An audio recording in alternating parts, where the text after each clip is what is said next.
Why the Cross by Father Edward Leen, Part 1, The Tree of Death, Chapter 6, First Reading. And he said, Let us make man to our image and likeness. To understand the meaning and purpose of human activity, we must study it from the point of view of God and not of man. To grasp the significance of the spiritual experiences that, through the whole course of history, mark the life of man, considered as a moral and religious being, it is necessary to have an insight into the ideas that presided at his creation. As the product of a divine idea, he must have been made after a certain plan and destined to fulfill a definite purpose. To have a thorough understanding of anything that comes from the inventive faculty of an intelligent being, one has to see it through and in the idea that gave it birth. Man is a complex structure. Some inadequate notion of what he is and what he is for and how he ought to function might be gleaned from a study of him in action. But the phenomena of the moral and religious life of man, considered individually or in society as revealed by history, manifest strange contradictions. There is seen such loftiness of aspiration allied with such meanness in achievement, such a warm approval of what is noble, coupled with a disgraceful surrender to what is base, such lofty flights into the pure, the heroic, the serenely spiritual, followed by a bewildering descent into the false, the perverse, and the sordidly sensual, that the contemplation of man in action is likely to shed but a deceptive light on the problems of human existence.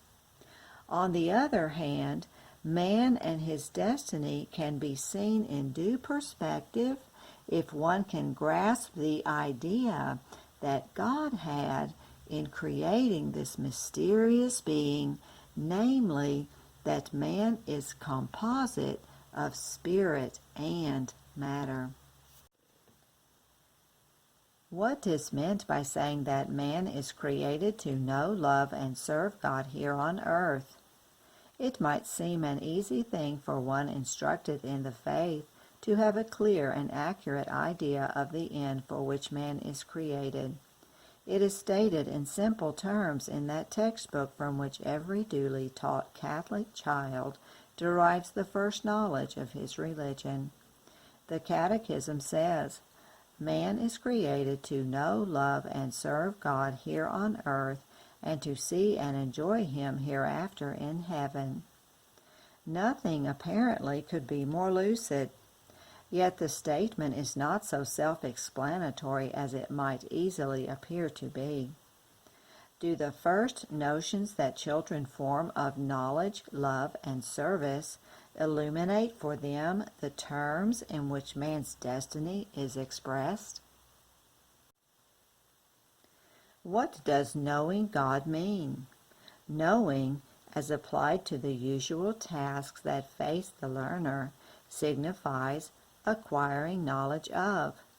Is one knowing God by applying oneself assiduously to a study of books that discuss God and divine things, and by following attentively instructions on these matters?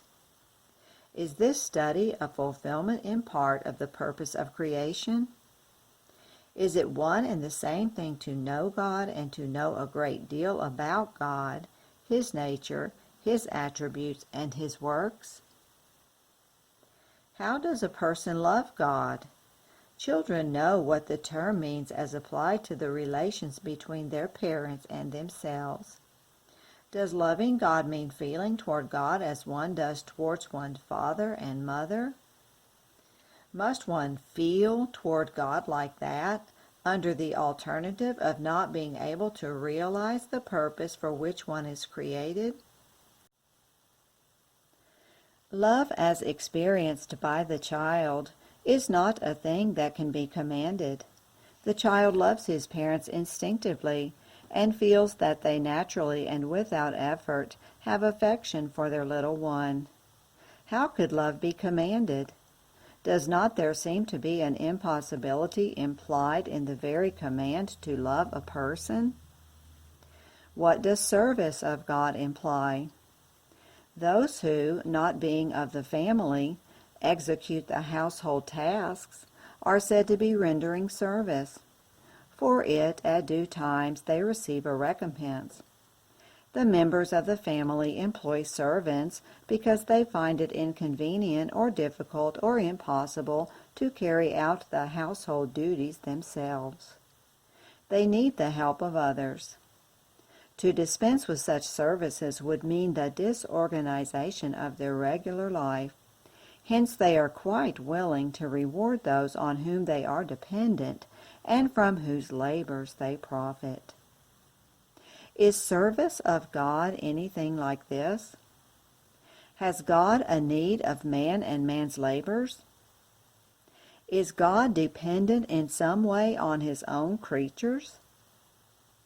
Does he profit by their toil? Is it something that he cannot dispense with without grave inconvenience to himself? Once these questions are asked, it becomes clear that the usual meaning attached to the term service scarcely applies when it refers to the duties of the creature to the Creator. The good Christian child of pure heart and limpid mind very likely rightly interprets, not of course by a process of reasoning, but practically, the injunction of the Catechism relative to knowing, loving, and serving God. But the adult with a more analytic knowledge of the meaning of the terms knowledge, love, and service will find it hard to explain how life as he lives it comes to be a process of knowing, loving, and serving God. It is difficult to see how the life of the average fairly good but worldly Christian squares with the exigencies of the Catechism. Do the deliberate activities of each day verify the notions of knowing, loving, and serving God? Have they anything approaching to this significance? If knowing God, for instance, means not knowing things about him, but knowing him as a man knows his friend, the fulfillment of the end of creation would imply this growth in understanding, effected through the daily doings and endurings. Does the living of his life by the average Christian give him a better understanding of God? If not, it would seem that he is not, through his life's activities, fulfilling the purpose of creation. It would mean that his life was being vainly lived. If these thoughts begin to torture the mind of a person of religious instincts but of average conduct, he will strive to dismiss them with the persuasion that, provided he is living a fairly decent life, avoiding excess, doing no great wrong, and attending with a certain fidelity to the official duties of his religion, he is somehow or other knowing, loving, and serving God. In the mind of such a person there gradually takes shape the notion that a life not stained with habitual wrongdoing is somehow or other capable of being explained as a service of God. And by another act of implicit reasoning, service is understood to be, by some hidden process of assimilation, equivalent to knowing and loving God. Now, to come to know God is not merely to grow in knowledge of his attributes. It is to become intimate with him, to become conversant with his ways, and to enter into his views. To know him is to have such an understanding of him as will issue in interest in and love of him. And many an adult Christian will have to confess that as a child he knew God better in this sense than he does as a man. Compare this fine sentence from John Ruskin's Modern Painters. Childhood often holds the truth with its feeble fingers, which the grasp of manhood cannot retain, which it is the pride of utmost age to recover. What an apt commentary on our Lord's quiet condemnation of adult complacency and self-sufficiency. Unless you be converted and become as little children, you shall not enter the kingdom of heaven. Man will have to confess that God was a more real and personal being for him in the days of his childish ignorance than he is in the days of his manhood's knowledge. Yet life is a failure unless advancing years and experience bring God more into a man's mind and heart.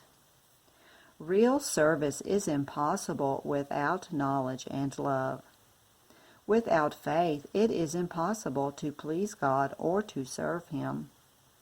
Without love, the service is not acceptable. Hence, the one thing that is important for a man to know is to how to use life's activities and life's experiences in such a way as to make them yield this knowledge and this love of God. For it is only in this way that a man's acts can be invested with an abiding worth. To give a significance that is enduring and not merely transient to life's deliberate activities, a man must have a clear vision of the issues that life as a whole is meant to have. A man cannot know how he is to act unless he knows what he is to become. This knowledge is not attainable if the knowing, loving, and serving of the Catechism is not submitted to a more searching analysis than is given to it by the average adult Christian. As has been pointed out, these terms do not reveal their meaning as readily as one might expect. They are far less simple than they appear. An historical survey and a critical examination of the theories of moral and spiritual values held by the successive generations of men will throw little light on life's ultimate purpose. To understand man rightly, it is necessary to understand God's views with regard to him. God's purpose in creation was a purely disinterested one. His purpose was to give and not to receive. He had all to give. What was God's idea in creating man? In calling rational creatures from nothingness, he must have acted with a purpose, since he is an intelligent being.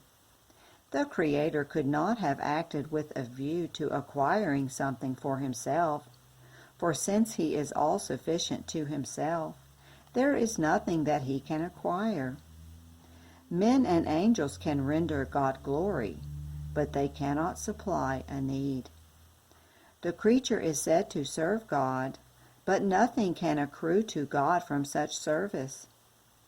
God cannot be in a condition of dependence vis-a-vis his creatures. He cannot want anything from them. Whatever positive benefit comes from creation, that benefit falls to the lot of the creatures. The motive in creating is wholly disinterested. God created in view of communicating something to, and not in view of receiving something from, the work of his hands. God is generous in the highest degree and in a unique manner, because in acting he never seeks his own advantage. He always acts out of sheer goodness. St. Thomas says, "The goodness, in virtue of which God bestows his gifts on his creatures, is as great as the divine essence. It is therefore infinite. Hence, one may hope to receive from God nothing less than himself. Wherefore the good that we ought to look for at his hands is, rightly and above all else, that infinite good which it is within his power to enable us to gain by his aid. It belongs to a power of infinite resource to lead to an infinite good. Such a good is eternal life, which consists in the enjoyment of God himself." The Creator, writes the Venerable Lieberman in his turn, made man in order to communicate to him the riches of his own inner life, and being in this world through grace, and in the world to come in glory, where the imperfect possession of God, which belongs to the time of pilgrimage, shall give place to the perfect. It is for this union that God is said to have created man to his own image and likeness. The words of St. Thomas, in which he says that God, being infinitely kind, must give with infinite generosity, and therefore must bestow on his creature nothing less than himself, need some explanation. God could, had he so willed, have created man for a much less exalted destiny, and to achieve a perfection of a purely finite nature. But when he, by imparting to the soul the infused divine virtue of hope, thereby emboldened his creature to extend its ambitions beyond all that the realm of nature could offer, and when at the same time he assures it that his infinite power is ever at its disposal to enable it to achieve its lofty ambition, then it must be nothing less than the divine that is proposed to the creature as the goal of endeavor. God might, in creating man, have given him no gifts or powers other than those that strictly belong to the constitution of human nature. A rational soul is a thing of marvelous beauty and power. In its faculties it traces the image of God. By the intellect, the soul has the power of acquiring a knowledge that is bounded only by the limits of the created material universe. By thought, it can master and thus, in a certain sense, possess all things, though in their ideal form only. Aristotle says that the soul can become, in a certain sense, all things. In this it bears a striking resemblance to God, in whom all reality exists in the way of form or idea. And when under the wide sweep of the created intelligence there should stand revealed all the beauty of the Creator that is imaged forth in his works, man could experience intense happiness in surrendering his power of love and admiration to the appeal of that beauty. The ecstasy that seizes the really great artist in presence of the masterpieces of nature or art is a feeble image of that which would lay hold of the soul of man, when that soul should be brought to its highest natural perfection, by the complete conquest in thought and will of the whole material universe. God could bring man to this high destiny by aiding him to give to his natural powers their fullest evolution. This vision of nature there would be revealed in a very lofty manner the attributes of the Creator that find their exercise in creation. From this would arise in man's will a great love and admiration for the supreme source of all the beauty, power, and majesty shown forth in the material universe. It is not only in the field of knowledge that man would resemble God, he would also bear a resemblance to him in the field of action. God is sovereignly self-determining in his creative works. By his free will, man is empowered to decide his own actions, choose between relative good things, and determine his own destiny. This freedom, always supposing that God had determined to create him for a purely natural end, would be fully enjoyed within the ample boundaries traced by God's order, identical with the limits traced by man's own rational nature. These limits impose no restriction, but simply mark the scope and range of human freedom. Man might have been called into being by God in order to enjoy this glorious, if necessarily limited, existence, but the beatitude consequent on this natural life, raised to its highest perfection, would be separated by an infinite distance from the bliss enjoyed by God himself. The happiness enjoyed by man if created in the natural order would be finite. That of God is infinite. The human soul, though finite, is capable of being gratified with more than its nature and the creative universe can supply.